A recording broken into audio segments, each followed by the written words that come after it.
Hello everybody, my name is Spazzy, and welcome back to another video.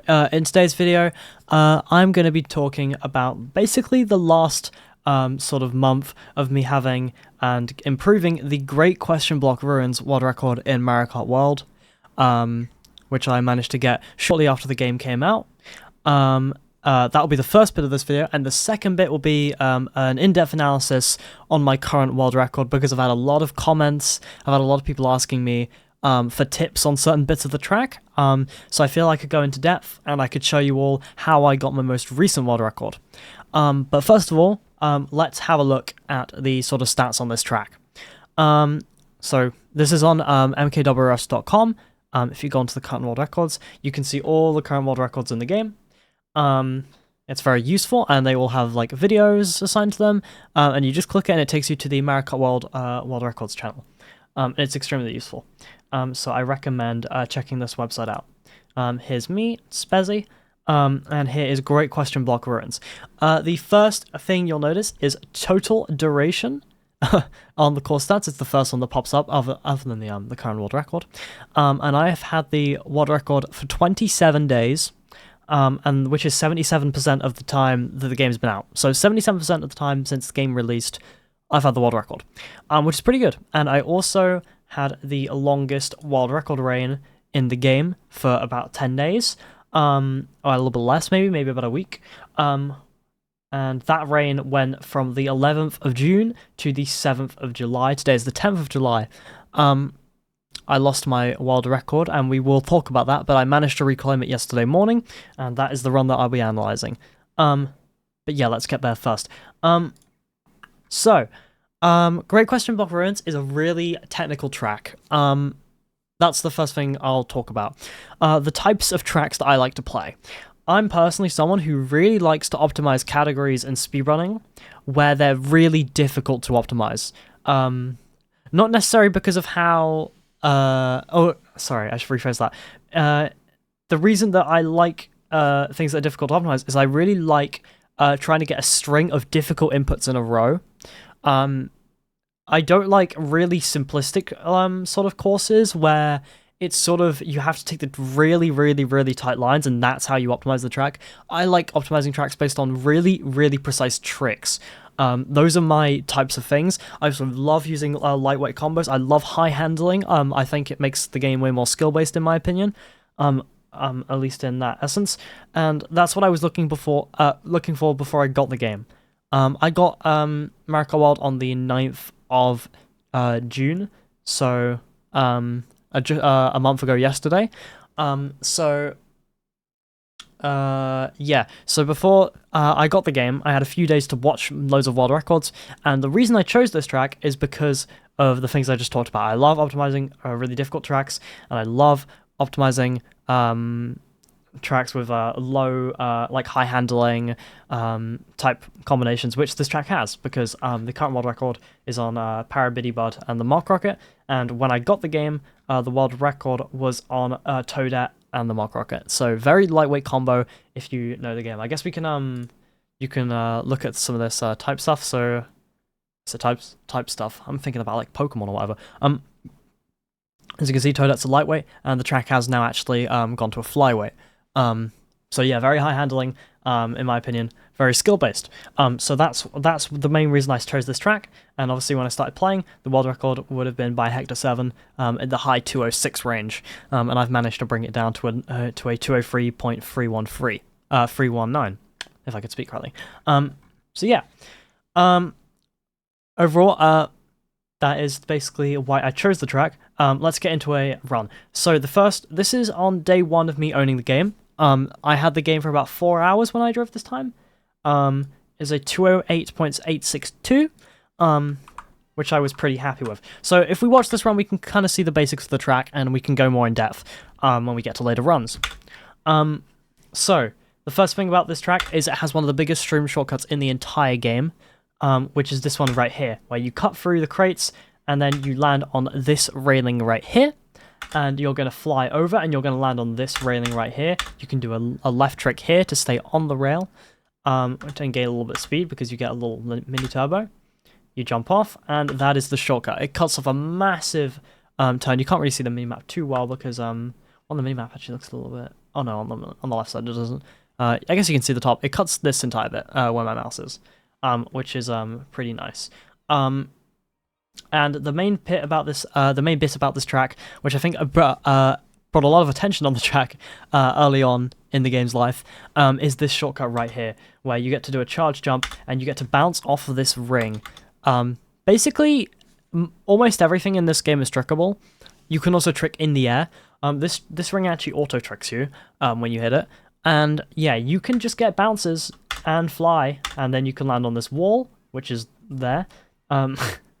And you go around this turn, and yeah, that was discovered incredibly early, probably on day one, I'm assuming. There's not actually a lot of surviving videos from day one. Let's see, this time 2:13. I haven't even seen this, so let's just have a look. Hold on, let's see if this was discovered. I'm genuinely curious. I don't actually know. No, okay, this wasn't discovered. When was this discovered? We're gonna find out. I guess you're gonna see a bit of a drop. I reckon it was discovered right here because there's a bit of a drop in the amount of time. Come on. Was it discovered here? It was discovered here. Lovely. I don't know if they did a full version, actually. They might have landed on the cloud. But yeah, it was discovered very quickly that you could land on this ring. And this guy makes an okay job of it for day basically one of the game being out, I think it was. Yeah, basically day one. Yeah, day one. So that's alright. So yeah, I think that brought a lot of attention onto the track. My intention when I started playing this track wasn't to play such a popular track. It was more playing the tracks that I like. But I think the tracks that I like are some of the most visually entertaining ones. So I think that definitely helped. And you know, I might make another video at some point also addressing the fact that I've had a lot of well-known people watch my records, and like I don't know, it's been really cool to see. So I don't know. I think I can definitely make more content surrounding that. Because, you know, well, I plan to have this record for a while because I'm going to keep playing the track, so hopefully I can make content revolving this kind of thing for quite a while. So yeah, hopefully you enjoy. But, nonetheless, that is what brought me to the track. So we can close this tab now. So after, you know, a day of me playing the track, this was the world record. It was a 206.553 by Emma. I will come back to this in a second. Because on day 2 of having the game, I managed to improve my time to a 207.510, which you can see is just under a second off of world record, and I was very happy with this time, getting 14th worldwide at the time, because I thought, honestly, this could be near my peak, because in other games, I've just never really experienced, in anything popular, I've never really experienced being the best, or really close to the best. You know, I've been top 40 in Mario Odyssey speedrunning a few times, which has been really cool, but other than that, I'm not too highly rated in anything else. I'm just consistently good at quite a few games. So yeah, I was pretty happy with this time, and I wasn't too sure how it exactly improve. But I knew there were things I could add, but overall, I thought that my driving was just not good enough for world record at this point. And I would go on to get world record the very next day. But I guess we'll get into that. So this run by Emma is one of the best world records that have been set on this track, in my personal opinion. It was a really well-played run, and it was the first world record from memory to use a strat called the wall ride, which we'll come back to later because it was added in to record runs later. Emma, let's just say she was a bit ahead of her time, where you wrap around this turn like that. Bang. Lovely. We will get more into depth on that. But that is one of the things that makes this run pretty incredible. Mid 206, only a few days after the game came out, with the strats that were known, is an incredibly impressive time. So yeah, that's pretty awesome. And then this world record drops.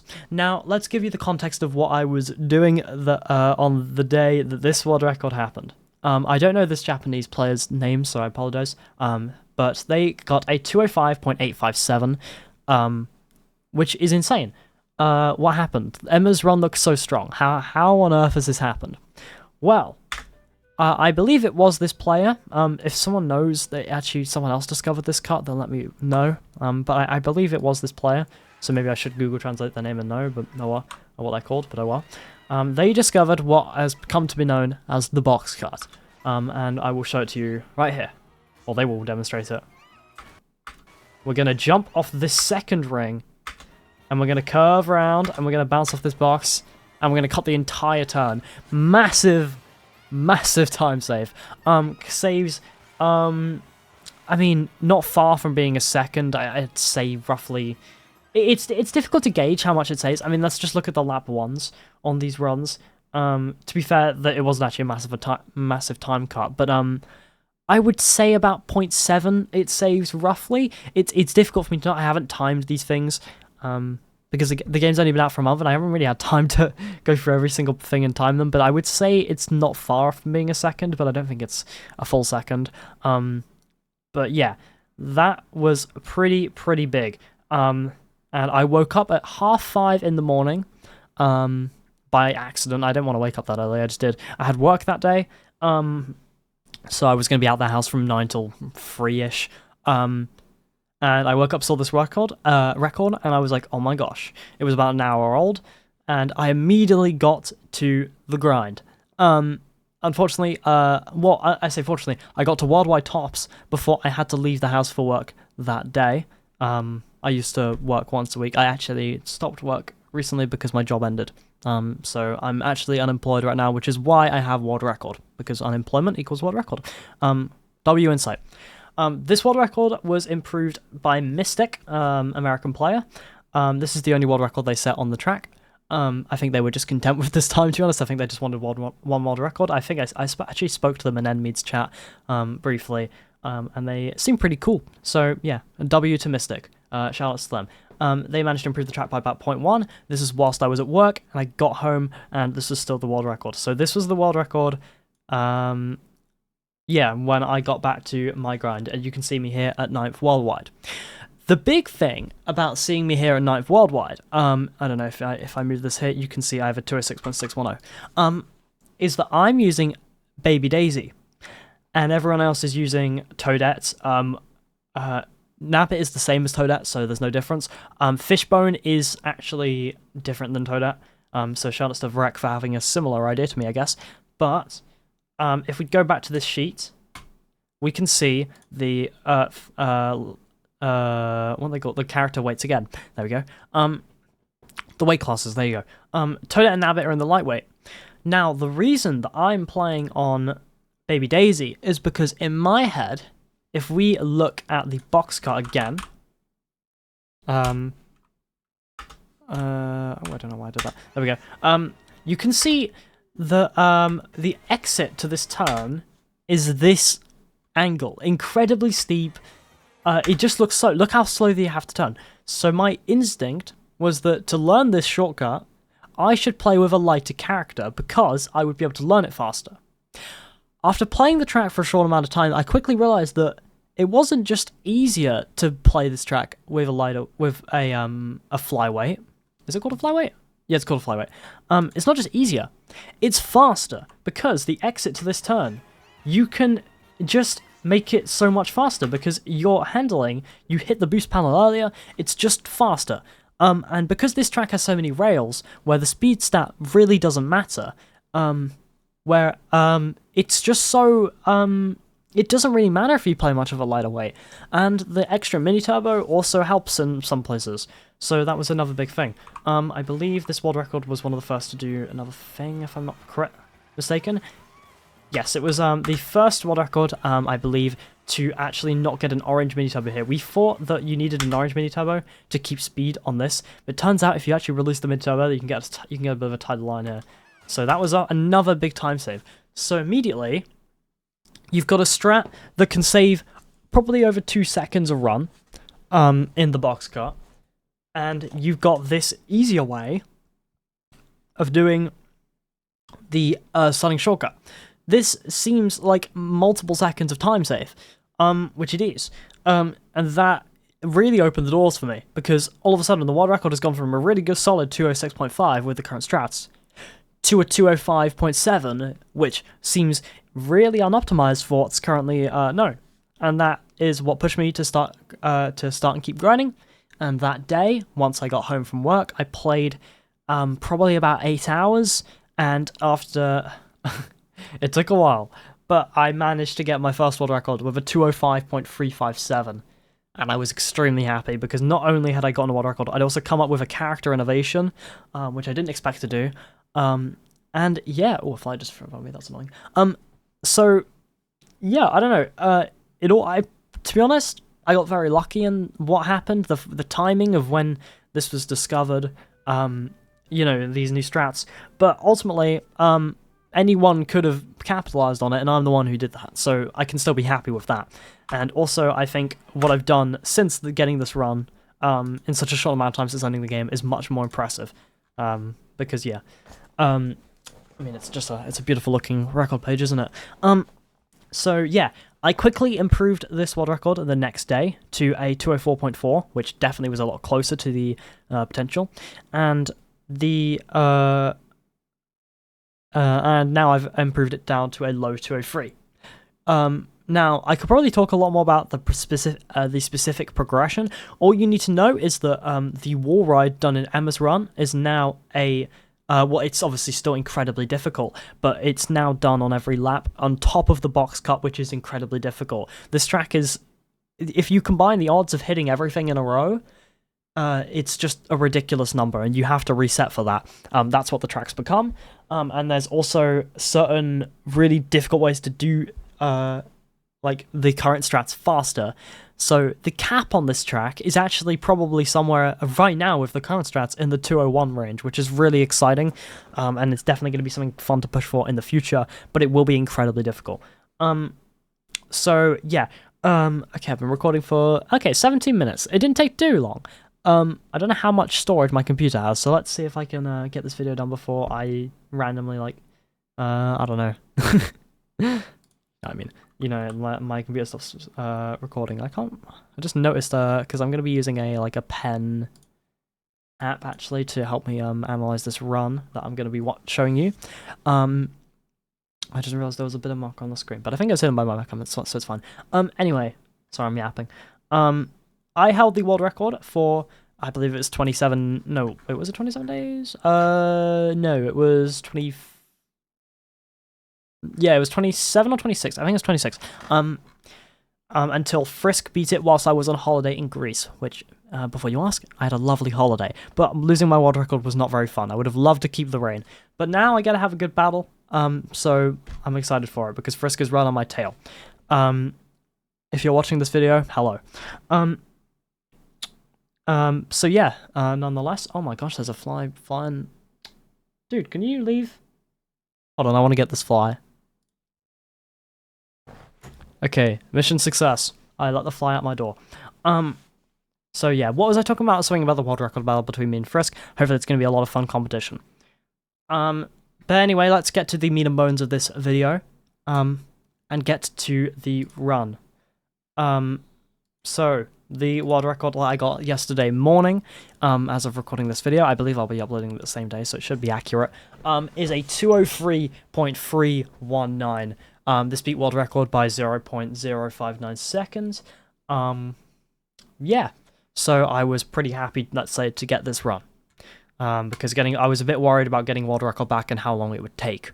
So overall, I think I'm just gonna take this incredibly slowly. And we will see how it goes. I'm going to turn my desktop audio up a little bit because I think this video is a little bit quiet. So yeah, let's get it started.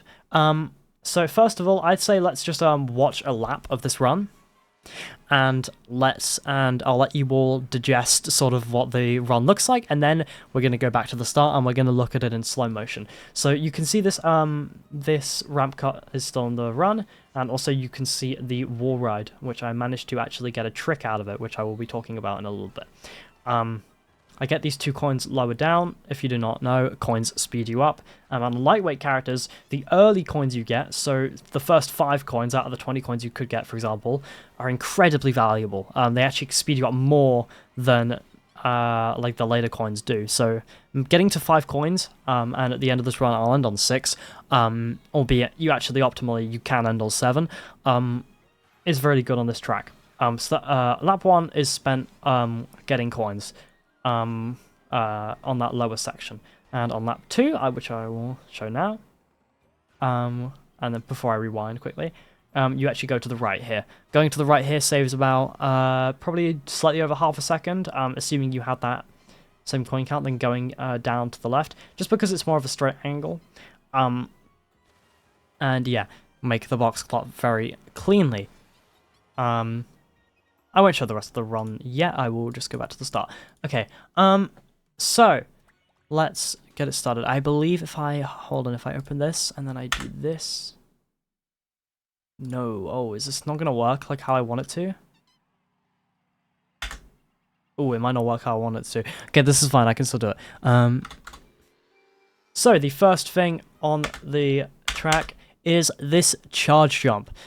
This is a optimization. It was posted to Twitter by a Japanese player shortly after I got my 203.993, and I used it in every world record since, although it actually took me a few days to get world record. And I believe the clip wasn't that well known. There were top times driven after the clip was posted that didn't have it, so I think my world record was the first time really to use a charge jump at the start of the track. The reason the charge jump is good is for two separate reasons. First of all, when you have a boost, the speed you lose for charging the charge jump, because if you do not know, being in the state of like charging the charge jump, it actually makes you drive a little bit slower.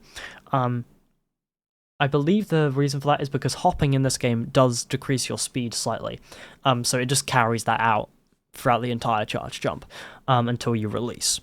So, and I guess after you release slightly because you actually don't immediately receive the boost. But so yeah, that's why usually charge jumping is slow. But here it's good because the boost overrides the starter boost. Sorry, overrides most of the time loss. You still do travel slightly slower. And the second reason is the slope. You can kind of imagine that it takes longer to drive up a slope that goes, oh sorry, I do this to the camera, like that, than like that. But when you do the charge jump, you're basically, you're covering more distance, because you're going up a little bit, if that makes sense. So you can kind of imagine that you're traveling more distance to get the same amount of, like, length. It's just difficult, I don't know, maths, man. But yeah, that is basically what makes it faster. It saves about 0.1, I would say, from memory, although I don't remember too much of how much it was saving when I started doing it, or when I was comparing to Ghosts with it, so I don't know. But the way I actually do this, and Frisk does it, is different, so I guess we can analyze that.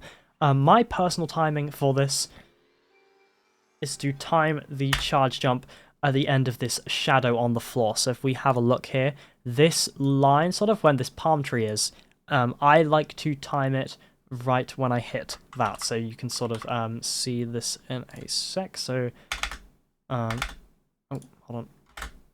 So you can see I hop right as I get over here, and I release. I don't really have a timing for release. It's sort of instinct. I know how long it takes to charge jump, so as soon as this turns blue, you want to immediately release. I don't even think... You couldn't even see that. I think that was a very decent start from me.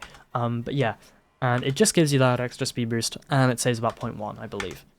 The next thing, let me go back a bit. It's going to be annoying only being able to rewind 10 seconds unless I actually just, like, freehand the, clicking the timeline thing.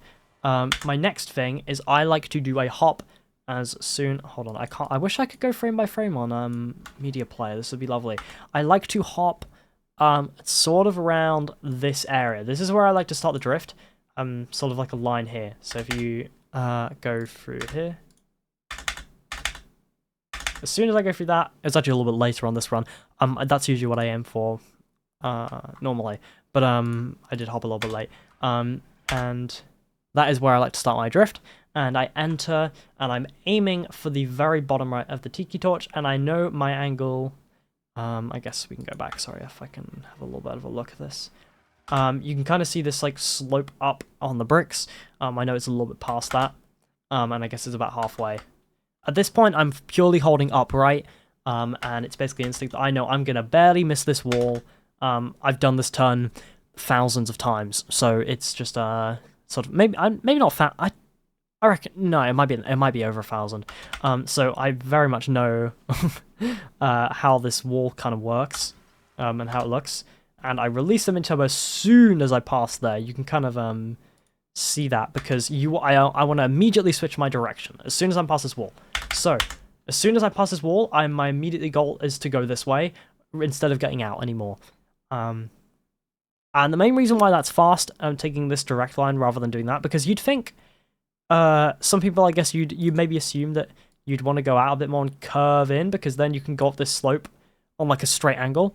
That's not how that works. The reason that's not how that works is because when you land on a rail in this game, you immediately, if you're facing in the similar direction, you snap on. So that's why this sort of direct angle, as strange as it looks, and it looks a bit jank, that's why it's so good. I get a trick off this mound of grass, which you can sort of see in the floor. There you go. You can get a trick off of this little bit, and this is the top of it. You can kind of see the lighting. It sort of fades off afterwards, and I'm aiming for nearly the top of the rail, but not completely the top. The reason I'm not hitting the very top is because I want a little bit of my speed boost before I trick off, so I can accelerate more before I trick. Otherwise, I will not get the speed boost, because mini turbo in this game isn't an instant speed boost. The same as mushrooms, you actually have to accelerate to the speed. If you've played Mario Kart Wii, it works a little bit differently. As soon as you use the mushroom, the game will immediately put you at like 120 kilometers per hour or whatever. That's not the case in this game, or at least very close to immediately. Yeah. Hold on, me. Now, the next thing is the rail detach. This is a thing I've had questions about, so hopefully this will help. Basically, I'm doing a left trick, but I'm detaching from the rail. How am I doing this? Well, I guess I should show you why I'm doing this first. The reason I'm doing this is because it's not only faster, but it also gives you a better lineup into the wall ride, which you ride this wall, which is faster than drifting round, because you can kind of see the angle. It's not really like real life at all, so I guess it's not really an easy thing to calculate in your head, but you can probably imagine that this is faster just by looking at it. And you immediately come out the other side, so it's very good. So yeah, that is the goal of the detach in this run. Now, the secret to the detach is you need to left trick very early. Now, how early? Left trick very early once you land on this rail. Now, how early? It depends on where you land, because you want to be aiming for a specific spot once you go off the next ramp. So that's one thing I have to think about. But on lap 1, the easiest thing you can do with this alignment, because you will so commonly land about here, just after this shadow is sort of ended, you want a left trick off of this big, sort of ring that goes around the rail. You can kind of see I do it there. It's really hard to slow down, so I have to kind of... I'm gonna left trick right there. There you go. And what that does is, because you how do I explain this? Well, it's a combination of two things. So the first thing is that the turn is not actually a complete circle. That's one thing. It's not an even circle. You can kind of tell from this angle. It's also on a slope. That's another factor as well here. The reason this works. You can kind of tell it's not like an even circle. So that's one thing. The second is it's on a slope. The third thing is the acceleration you gain from mini turbos. That is another point as well, because obviously when we're flying through the air after we've gotten this boost, you're sort of traveling at this constant rate of sort of ground speed, a little bit above ground speed to be fair, because you keep a little bit of the momentum. But once you land back on this rail, you get mini turbo again, and that speed allows you. In combination with how the turn works, if you trick early enough, that boost can carry you through, and you actually have too much speed for the rail to take you, because you trick too early. And what ends up happening is that you land on the outside of the rail, and if you've played this game, then you'll know that when you land on the edge of a rail, sometimes it can just kick you off, and that is what happens here. It's actually surprisingly consistent. The detach, I actually find it incredibly consistent. I probably get it about 95% of the time. It's pretty consistent for me, maybe even more, but yeah, that is roughly, from what I understand, how the detach works. So yeah, hopefully that is useful. And I will look at my alignments on lap 2 and 3 when we get there. The next thing is the wall ride. So the wall ride is only done, I believe, me and Frisk are the only people to do it free for free. There are some other runs. I think Jack Gomez might have a 1 for free. I don't know who else has a 1 for free, or 2 for free even. But maybe Jack Gomez has a 2 for free actually. But nonetheless, the wall ride is incredibly difficult, and it is basically the last thing. It's the last strat that you will add on this track with the current knowledge. And here's how it works. The way that I do it and the way Frisk does it is different, so I will explain my way, and you can also, I'm actually going to show you Frisk's world record, because maybe you'll find his setup more consistent, at least from memory. I think he does it differently. We will have a look, and we will analyze, but the way I personally do it is I'm aiming for the middle of this, hold on, I should use the pen, I'm going to remember this, the middle of this, like, sort of line of bricks. I want to be going in a straight line that way. That is my first alignment. Now, once I have landed, I'm aiming, so basically, I'm aiming actually a little bit to the right. So, hold on, if we look at this, I'm aiming a little bit to the right, so that I will meet, actually, I know exactly what I'm, okay, so I will aim a little bit to the right, so I meet the corner of this shadow as it aligns here. So this, like, this bit right here, you can kind of see the shadow meets the end. That is where I'm aiming for. Now, once I hit that spot, or once I'm about to hit that spot, I should say, I hold right. Oh, hold on. I hold right, I trick, and I continue holding right. And when I land on the wall, hopefully if I land on the wall, this is the most difficult part, landing on the wall.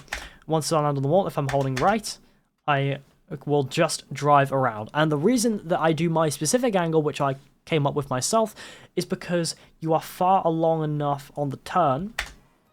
So basically, if you're the more left you approach it, the later you'll be on the wall. And the reason that's important is because when you leave this turn, you want to be able to make it to this ramp over here. You want to be able to get to this ramp. Whereas if you were leaving, let's say, more of like this angle, you have to turn and you're just gonna fall off. Whereas my angle, you can kind of turn and then you can sort of just I don't know what's my line. It's like that-ish, and then you can get your drift out and then get onto that. So it's that is why I do my specific alignment, and I will show you Frisk alignment in a second.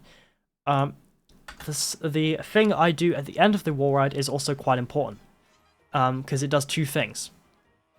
What I do at the end of the wall ride is I do a hop. I do this hop as soon as I see, it's sort of instinct for me how long it takes me to be on the wall, but as soon as I see my cart slightly getting over this, I hop.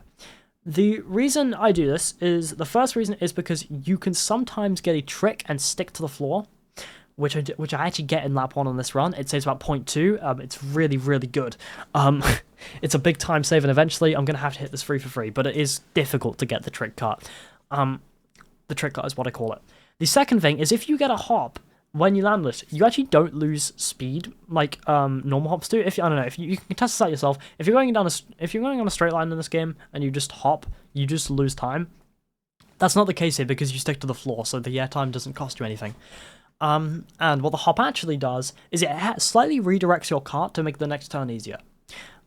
Which is a bit of a bonus, because if you miss this trick, you just get a normal hop and it actually helps you redirect a little bit. Not as fast as getting this trick, but still good.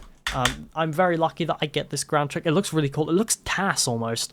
It's really cool, and it helps me realign as well, because turning when you have a boost is actually quite easy in this game. So yeah. Anyway, that was the wall ride.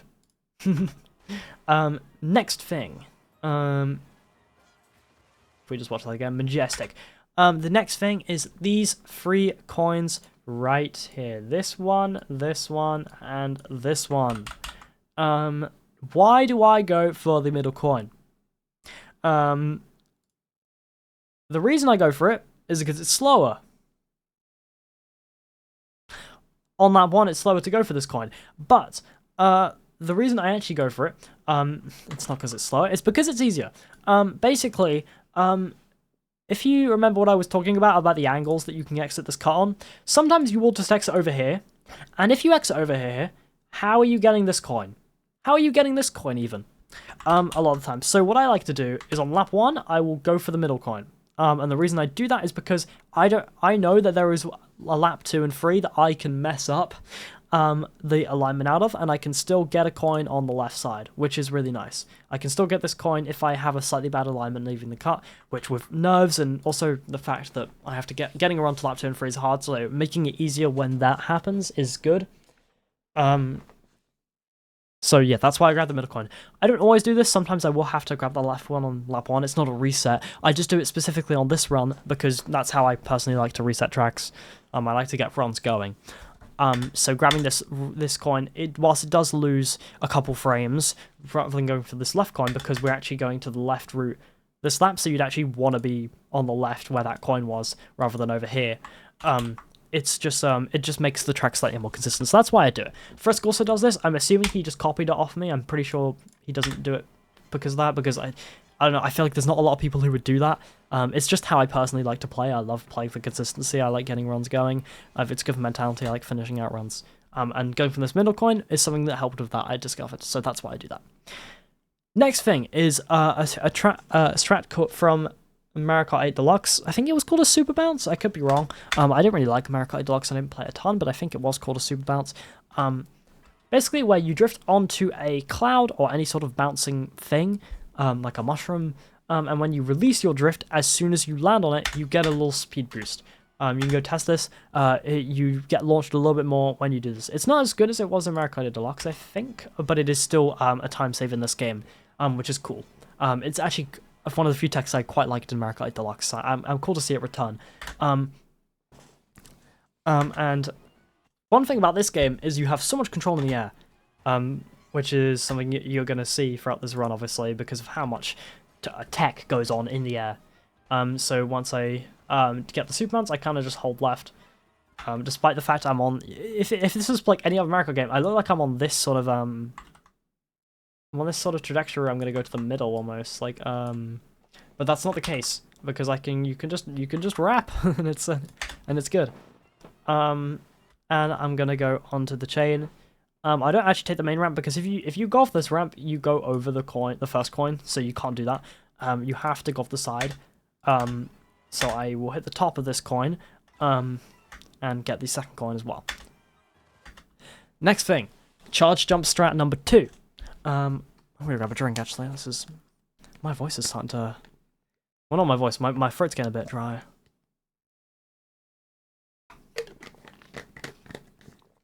That's a little bit better. Right, charge jump strat number 2. This basically saves time for the exact same reason as the last one. This charge jump was actually discovered, I don't know... Well, Frisk was the first one to do it on a world record. I was sent a clip of something like this before Frisk's world record, and I gave it a try, and I said I don't think it's faster. It turns out it is faster. The reason it's faster is because when I was doing this, I was immediately charging the charge jump when I landed from a trick, because you can do that, and I thought that was better. Turns out, if you actually wait and hop onto this boost panel, the boost panel, I guess the boost has different properties, and that's why you don't lose that much time when you're in the charge. And that is what makes this faster.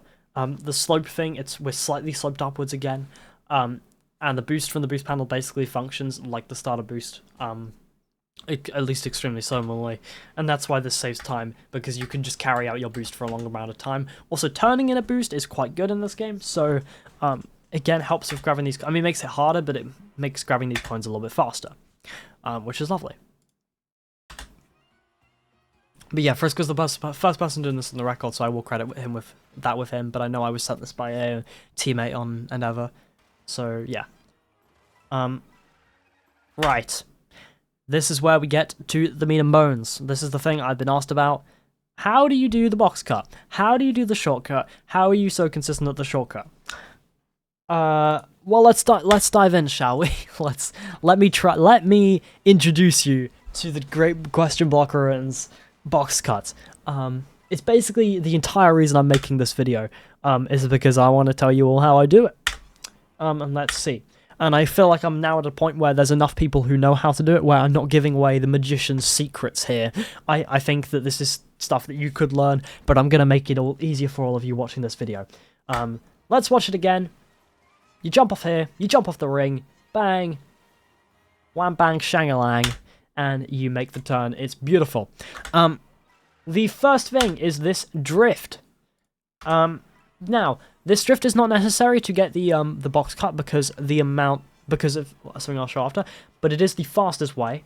What you can actually do is get a charge jumper here, and it's easier because it gives you more.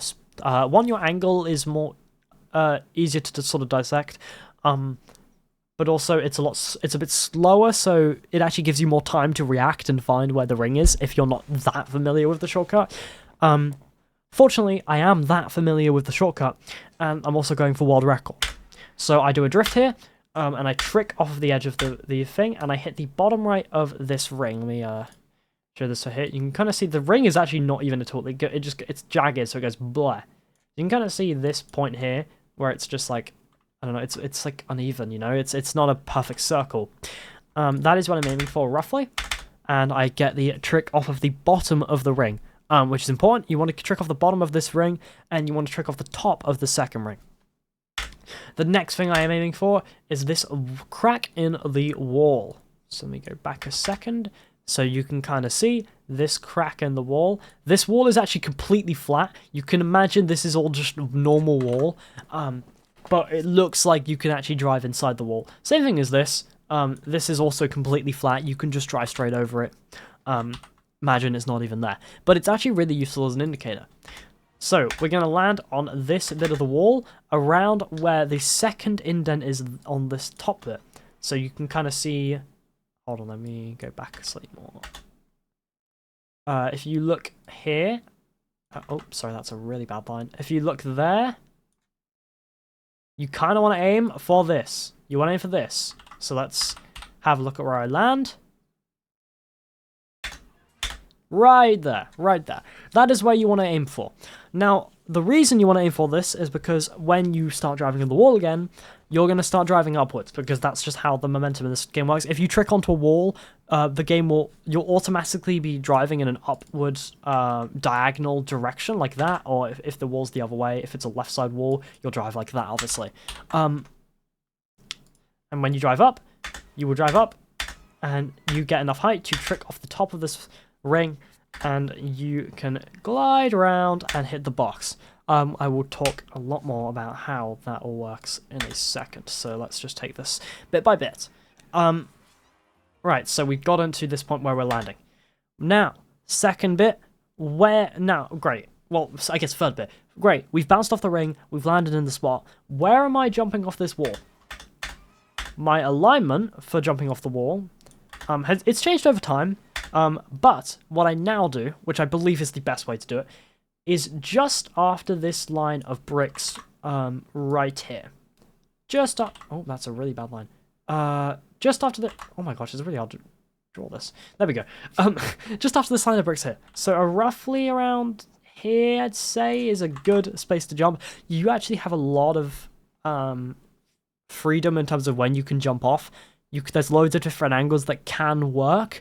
Some make it easier than others. The main thing is that you're trying to dodge the Lakitu zone after you bounce off of this second ring. So you want to do an angle that lets you curve around it really well, like a vector. So if we see where I jump off here, I jump off basically the middle actually, which is a little bit late, and you can see I actually barely bounce off the ring. So I'm quite lucky that this works. And it also means I get a bit of height, which is actually quite good on that one because of low coin count. Oh, I'm speaking too fast. I'm forgetting what I'm talking about. So yeah, that's my angle when my timing when I jump off the wall. And the second thing, sorry, not the second. Why have I said that twice? The fourth thing is where you bounce off this ring. Now, which isn't really that complicated once you know the track, but I guess it might look a little bit visually confusing. Basically, you kind of just hold right, and you hit the ring, and as soon as you hit the ring, you start holding left. That is all you need to know, because what happens is you're turning to the right, you're turning right, and oh, well, we're gliding to the left. and all of a sudden we're on the grass patch. Now, here is the biggest thing about this entire track: the Lakitu zone. There's a lot of misinformation that's gone around regarding where Lakitu is and how to do this shortcut. I've never really personally clarified how, but I have a very in-depth knowledge. Of where Lakitu is and how it works. So, I suppose allow me to introduce you to how this track works, or how this shortcut works rather. The Lakitu zone is a flat wall.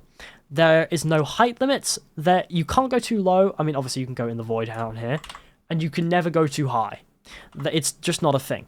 The only thing is that there's a flat wall, basically just a sheet in the middle of the track, and it ends about. Let me show you. It ends about. It's difficult to say. It ends about there. So imagine like that. Almost. That's a little bit actually inaccurate. Let me do something like that. So yeah. So imagine this is all Lakitu, and it ends about. Actually, it's a bit more precise than that. It's more. Hold on. Hold on. It's difficult. It's really precise. So I don't want to get it wrong because I don't want to say anything wrong. It's more like that. No, it's a little bit. I think it's actually more to the right. It's about. Yeah, I think that's right. So it's difficult to say because that. So hold on, let me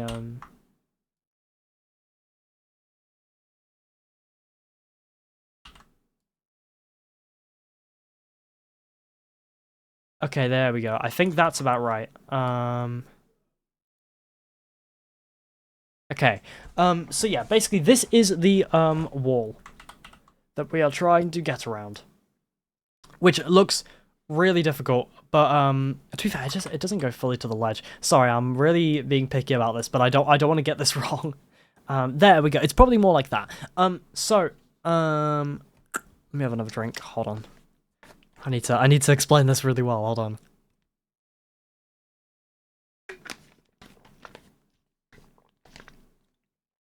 Lovely. Okay, so that is the wall. That is what we are trying to get around. Well, we're not trying to get around it. Well, we are trying to get around it. But we can't go through it, obviously. Because what you would think... let's assume our goal is to hit the crate and then make the next turn. If you're just someone watching this world record, you're like, oh yeah, as soon as you jump off here, you just gotta go to this crate. You gotta go like this. You gotta go like this. The issue is that the wall is this. So, you're gonna go through the out of bounds plane? That doesn't work. So, okay, so the wall is here. So the wall is here. How are we gonna do that? Well, how we're gonna do that is that we gotta curve around. And we gotta get good momentum as well. So not that we curve around like that. We gotta curve around like that. We gotta cut it close. I can get even closer. We gotta cut it like no. That is how we gotta cut it. You gotta cut it close. Because that is how this shortcut works. If you cut it so close but you barely live, that is how you make this shortcut. And that is why it's really risky. And that is why it's a lot of fun for me. Because it is pretty... It's just, I don't know, it's just exciting, isn't it? So, that is what makes the shortcut difficult. My alignment, as I said earlier, is I will hold right until I hit the ring, and when I hold left, you should curve around and hit this box. But, you may have noticed I did a trick in the air. And, oh, so you need to trick in the air? No, you don't always have to trick in the air. The thing that makes this trick so interesting is that there are quite a few alignments that work, but you need to do the correct amount of tricks depending on where you're positioned to hit the correct bit of the box and make sure you don't hit the out of bounds plane. Because let's say I trick again left here. What's going to happen? If I tricked left here, maybe let's say, okay, theoretically, right? If you hit the left side of the box, you'll get more mini turbo, and when you come out, this will be faster. Completely true. You want to hit the left side of this box. But if I left trick again, what's going to stop me? The wall. If you left trick again here, you will hit Lakitu. So I can't do that. So the difficult thing about this shortcut is you have to learn when and where to trick. Or if to trick at all. Which you'll see, I believe on my lap 3, I do not do a trick at all because of my alignment. And that's what makes it interesting. So let's analyze this specific alignment. And I guess I can dissect for you where I am coming from. So the way that the vehicle turns and sort of rotates in the air, it's a bit deceiving. It almost looks like it's gonna like do a normal turn like that. That's not how it is. It's basically just, I don't know, when the vehicle turns to the side, it doesn't actually transfer any momentum in that direction. It's sort of just visual. You got to kind of act upon it. So even though the bike is moving in that way, if I start holding left, the bike might look like it's going that way, but really it's more like kind of turning, not really. So if we go back here a little bit, you can sort of see I'm like the back of the vehicle. Hold on, I paused too late. The back of the vehicle's doing that, but it's instead of doing like that, it's sort of going like that. It's sort of it's outward drifting, isn't it? And that's kind of what you have to remember. So and from this angle, if I'm just looking at this, I'm probably hitting the front of this box and then losing all my mini turbo, which is not good. So that is why I left trick here. Basically, and how many times you have to left trick? It's basically just muscle memory and visual memory. You kind of just see it. I look at this and I'm like, yeah, one left trick will probably rotate my bike or adjust my bike to about here, and then I'll curve here, and then the back of the bike will hit this, and that'll be good. And that's what I do because the bike sort of adjusts to the left, and I still actually hit the back of the crate. You want to try the front of the crate. And yeah, I bounce off, which is pretty it's pretty big. And the other thing is also you want to land in the grass before you hit the box, which is another reason why that curved angle has to happen, is because you will get a certain amount of height when you hit the ring. So you kind of have to stall so you hit the ground at the right time. Obviously, there's ways you can change that. You can technically do this shortcut by hitting the bottom of the ring, and you would actually get less height there, so it'd be interesting. But the issue is you would actually, it becomes too difficult to hit the box here because you actually land really far back and you basically use up all your mini turbo, and also your angle is just terrible. So that's why hitting the bottom of the ring doesn't really work, but it's something that I could play around with in the future, but it would be very difficult. And basically, at this point, this is something I learned literally yesterday, so apologies if I can't explain this that well, but once you hit the off-road, start holding B, which is what I didn't know until yesterday when Frisk told me he does it, and I checked, and yep, holding B makes this shortcut easier when you land in the grass. The reason is because you turn more steeply and you get slightly less speed, which is good because doing this, even if you do it faster, is worse than doing this. So yeah, it's faster to do a tight turn slowly than a wide turn quickly. So yeah, I was about to say fastly. I don't even know if that's a word. But yeah, so yeah, that's the logic behind that. Also just makes it easier. So yeah, hold B when you land. No. Wish I knew that one sooner, before getting like 11 more records about it. But oh well. And once you land, easiest way to do this is to hold left. I actually hold up left because for some reason in this game you accelerate better when you're holding up left than left. I'm assuming it's because you're holding less harsh of an angle, so your vehicle will accelerate more forward. So yeah, I'm actually holding up left here, because it kind of puts you in the half kind of stick direction. And yeah, and when you hit the glide also thing here, sorry, I'm kind of tired now. I'll just explain the bulk of the run.